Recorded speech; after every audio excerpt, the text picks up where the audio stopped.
Hello, I'm Amara Jones and welcome to Caffeine TV, your daily video news brief. Here to take you through 3 headline numbers in just 3 minutes, giving you a different take on everything from housing policy to the Real Housewives. The first number up today is 8 o'clock. It's at 8 o'clock tonight. That's the time at which President Obama will address the nation on his immigration executive action that we spoke about earlier this week. Now, currently there are around 12 million people in the United States without documents, and Obama's action will help around 5 million of them. But because there are limits of what he can do through executive authority, the other 7 million will remain in legal limbo until Congress decides to act whenever that is. Now, Obama's order will essentially allow undocumented parents of American citizen children to remain here unharassed. But as the New York Times points out, there's a wrinkle in all of this. Undocumented children who Obama gave legal status to back in 2012 through another executive order, they won't be able to stay, and nor will anyone under this executive order be able to access social services that their taxes help pay for, like health care. But with the Congress threatening to sue the president or impeach him or shut down the government, why doesn't he just swing for the fences and allow families to not only remain together, but to remain healthy?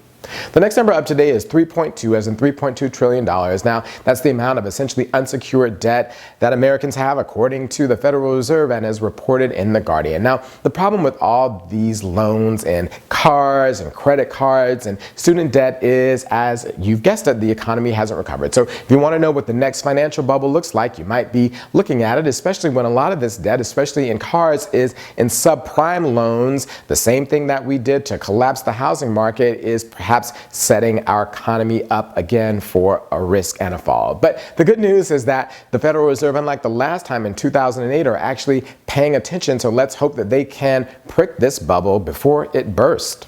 The next number up today is 77. Now, that's the age of Bill Cosby, and his 77th birthday gave Netflix the opportunity to film a comedic tribute to the comedic legend, which they were set to air soon. But yesterday they announced their plans not to do so, along with ABC, which abandoned its longtime comedy show with Cosby starring as the patriarch of an extended family. And on top of it all, TV Land yesterday also said that they were going to pull all of the reruns of the Cosby Show off air. Now, the actions of these media companies is only the latest chapter in the backlash against Cosby that we spoke about earlier this week, based upon a string of rape allegations, over a dozen in fact. This week alone, 5 women came forward to recount their stories, including supermodel Janice Dickinson, who told the very familiar story of Cosby drugging her as a young woman and then raping her. Now, in the midst of all of this was an unfortunate sideshow with CNN's Don Lemon living up to his last name and asking a woman who recounted an episode in which Cosby was forcing her to give fellatio why she didn't bite his penis, and how he keeps his chair on that set,